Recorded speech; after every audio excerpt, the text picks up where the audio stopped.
점입 가경이란 말이 있죠. 어떤 사건이나 얘기의 내용이 깊이 들어갈수록 점점 더 재미있어진다는 뜻의 사자성어입니다. 올 시즌 KBO 리그 신인왕 경쟁이 바로 그렇습니다. 올해 프로에 처음 입단한 신인 선수들의 활약이 두드러지는 가운데 이미 프로의 맛을 한번 본 2, 3년차 중고 신인 선수들까지 분발하면서 치열한 경쟁이 펼쳐지고 있습니다. 신인왕 경쟁에 한번 비벼볼 만한 선수만 추려봐도 무려 15명이나 되는데요. 대부분의 팀이 60경기를 소화한 6월 16일 현재 신인왕 경쟁 판도를 살펴봅니다.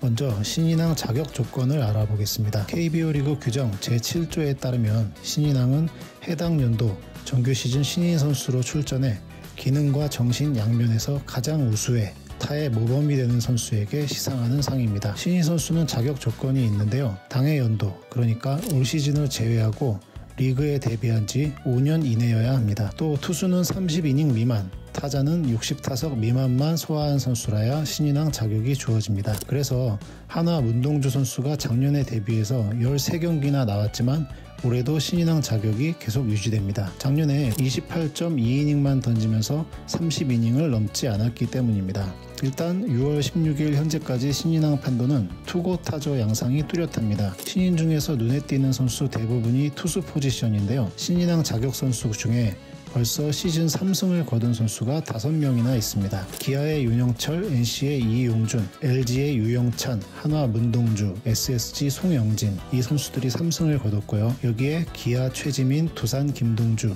SSG 이루온도 각각 2승씩을 거뒀습니다. 옛날 투승 타타 기준으로 하면은 이 선수들이 강력한 신인왕 후보라고 할 수 있습니다. 조금 더 세부적인 성적을 들여다보면 기아 좌완 손읍의 경쟁이 눈에 띕니다. 올해 전체 2순위로 입단한 윤영철이 단연 앞서가는 모양새인데요. 윤영철은 준비된 신인이죠. 올해가 프로 데뷔 시즌인 만 19세 신인인데도 기아 선발진의 한 축을 당당하게 차지했습니다. 이미 충암고등학교 시절부터 심준석, 김서현과 함께 고교 투수 빅3로 주목을 받았죠. 160km가 넘는 강속구를 던지는 심준석이나 김서현과 달리 윤영철은 140을 겨우 넘는 공을 던집니다. 하지만 제구력과 경기 운영 능력, 안정감 면에서는 최고라는 평가를 받았고요.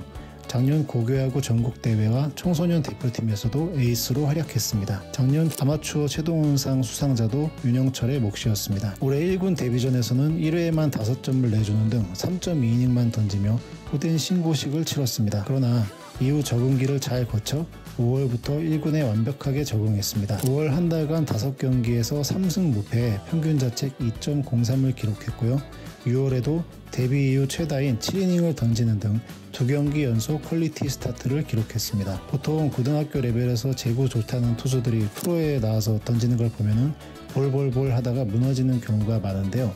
윤영철은 전혀 다른 모습이었습니다. 어떤 타자를 상대로도 스트라이크를 자신있게 던지는 모습이 돋보였는데요. 야구에 대한 내 열정은 스피드건에 찍히지 않는다라는 톰 글래빈의 말을 증명하는 투수가 아닐까 합니다. 윤영철은 신인왕 후보들 가운데 가장 높은 대체선수 대비 승리 기여 WAR 1.33승을 기록 중입니다. 윤영철과 함께 신인왕 집안 싸움을 펼치는 선수가 바로 최지민입니다. 최지민 역시 강릉고를 졸업하고 작년 2차 신인 1라운드에서 전체 5순위로 뽑힌 유망주입니다. 작년에는 6이닝만 던져서 올해 신인왕 자격이 그대로 유지됐는데요. 고교 시절에 130km대였던 볼 스피드가 작년에 기아에 입단한 뒤 140km 중후반대로 상승했고 올해는 150을 던지는 좌완 파이어볼로로 변신했습니다. 시즌 초반 필승조들이 단체로 부진해서 고전하던 기아 불펜에 투입된 뒤에 연일 맹활약하면서 신인왕 후보로 떠올랐습니다. 5월 한 달간 11경기에서 2승 1세이브 2홀드를 기록할 동안 단 한 점도 내주지 않았고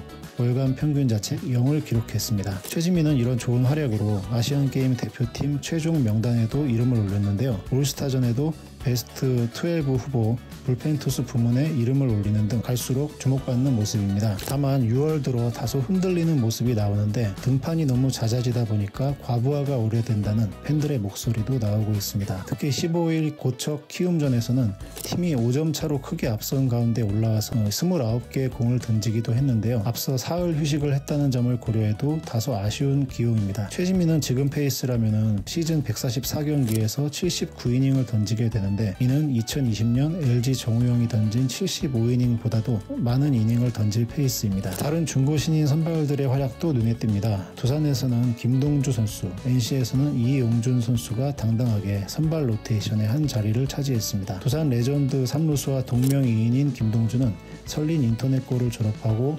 2021년 두산 2차 1라운드 10순위로 입단한 강속구 유망주입니다. 고교 시절 부상 이슈가 있어서 입단 첫 해에는 몸 관리에 좀 신경을 썼고요. 작년부터 1군의 맛을 본 뒤에 올해 본격적으로 선발진의 한 자리를 차지했습니다. 이 선수는 높은 타점에서 내리꽂는 평균 143km, 140 후반대 강속구와 슬라이더가 주무기입니다. 첫 등판에서 6이닝 무실점 역투로 승리를 따내는 등 5월까지 안정적인 피칭을 이어갔습니다. 6월 들어서 다소 페이스가 떨어지면서 잠시 2군에 내려가 있지만 충분히 신인왕에 도전할 만한 성적입니다. NC 이용준도 굉장히 인상적인데요. 이용준 선수는 서울 디자인고 시절 팀의 에이스로 좋은 활약을 보였던 투수입니다. 그래서 1라운드 지명 후보로도 거론됐었지만 투수치고는 다소 작은 신체 조건 등의 이유로 실제 지명은 2차 2라운드 16순위에 가서 이루어졌습니다. NC는 그 이전에도 신민혁 선수를 지명하면서 신체 조건이나 구속보다는 경험과 경기 운영 능력, 타자와 싸우는 능력 등을 중시하는 스카우트 방향성을 보여줬는데요. 구속이나 신체 조건은 프로에 와서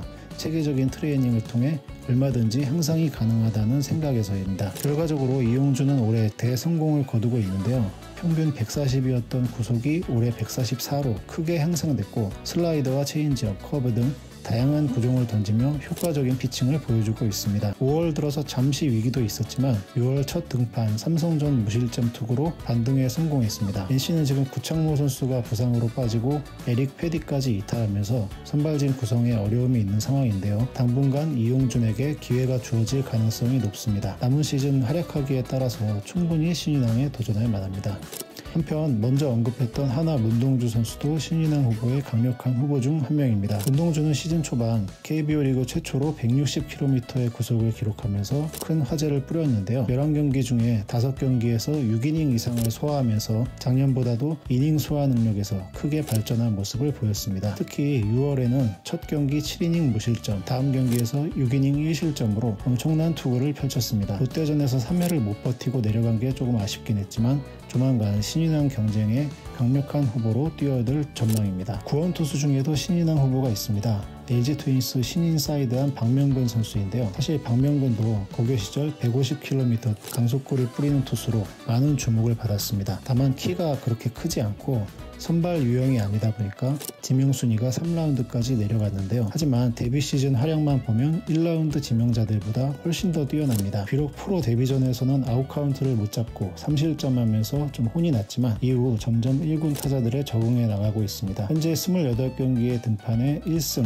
5홀드 5세이브로 세이브 부문 공동 9위, 홀드 부문 공동 19위에 올라 있습니다. KBO 리그 역사상 박명근 이전에 만 19세 이하로 세이브와 홀드 모두 5개 이상을 따낸 선수는 딱 한 명밖에 없습니다. 2002년 LG 이동현, 현재 SBS 해설위원인데요. 박명근이 남은 시즌 세이브와 홀드를 2자릿수 이상 따낼 경우 신인왕 판도에서 강력한 경쟁자로 떠오를 것으로 보입니다. 한편 같은 팀 소속인 유영찬 선수도 활약이 좋은데요. 마무리가 아니라 중간 개투가 보직이다 보니까 다소 스탯을 쌓는데 불리한 점은 있지만 라운드에서 보여주는 퍼포먼스만 보면 신인왕 후보로 손색이 없습니다. 앞으로 계속 지켜봐야 할 선수입니다. 한편 타자 중에서는 1년차 신인 3명과 2년차 1명이 후보입니다. 키움의 안방만인 김동원과 롯데 김민석, 하나 문현빈 등 청소년 대표팀 동기들인데요. 이 중에 김동현은 만 19세 신인인데도 45경기에 출전해 거의 준주전 포수로 활약 중입니다. 김동원은 지금 페이스라면 100경기 이상 1군 경기에 나오게 되는데요. KBO 리그 역사상 만 19세 이하 포수가 데뷔 시즌 100경기 이상 출전한 사례는 한 번도 없었습니다. 이거는 강민호나 박경환 같은 역대급 포수들도 이루지 못한 일입니다. 게다가 김동원은 타격도 수준급이고 포수 수비에서도 1군의 어느 선수 못지않은 수준의 모습을 보여주고 있습니다. 다른 포지션이 아닌 포수이기 때문에 더 플러스 점수를 받을 것으로 전망됩니다. 김민석과 문현빈도 갓 입단한 신인 타자로는 놀라운 활약을 보여주고 있습니다. 둘 다 고교 시절에는 내야수였는데요. 김민석은 유격수였고 문현빈은 이루수였다가 프로에 와서 중견수로 경기에 뛰고 있습니다. 그런데 두 선수 다 외야수가 처음이라고는 믿기 힘들 정도로 좋은 외야 수비를 보여주는 중입니다. 타격에서도 둘 다 2할 오픈대 이상의 타율을 기록하면서 프로 레벨에 순조롭게 적응하는 모습인데요. 특히 이번 한화 롯데 3연전에서 김민석이 때린 우월 홈런이나 문현빈의 2경기 연속 홈런은 정말 놀라운 장면이었습니다. 앞으로의 활약 여부에 따라서 투수 경쟁자들과 신인왕 대결이 충분히 가능할 것으로 보입니다. 또 하나 눈여겨볼 선수가 롯데 윤동희입니다. 윤동희는 작년에 프로에 입단해 올해부터 본격적으로 1군에서 활약하고 있는데요. 고교 시절에도 이미 5툴 유망주로 큰 기대를 모았습니다. 다만 유격수 수비가 프로에서 통할 수 있는 수준인지 의문을 표하는 목소리도 있었는데 올 시즌에 외야수로 뛰면서 그 수비 부담을 완전히 털어냈습니다. 최근에는 롯데의 4, 5번 타자 자리를 꿰차면서 매경기 인상적인 활약을 펼치고 있는데요. 워낙 툴이 좋은 선수다 보니까 기대치도 굉장히 높습니다. 미래 20홈런 이상을 꾸준하게 기록하는 타자로 성장이 기대되는데요. 남은 시즌 활약에 따라 신인왕 판도의 다크호스가 될 전망입니다. 아직 시즌 절반이 지나지 않은 시점이라 신인왕 경쟁의 결과를 속단하기는 이릅니다. 지난해 신인왕 정철원 선수도 전반기보다는 후반기에 엄청난 활약을 보이면서 신인왕 자리를 꿰찼는데요. 초반에 앞서가고 있는 선수들이라면 후반기까지 꾸준함을 유지하는 것이 관건이겠고요. 아직 만족할 만한 성적을 올리지 못한 선수들은 남은 시즌 활약에 따라 충분히 만회할 시간이 있다는 점 생각했으면 합니다. 프로야구 남은 시즌도 신인 선수들의 치열한 경쟁 속에 더 활력을 불어넣기를 기대해봅니다. 오늘 준비한 이야기는 여기까지고요. 재미있게 보셨다면 구독, 좋아요, 알림 설정 부탁드립니다.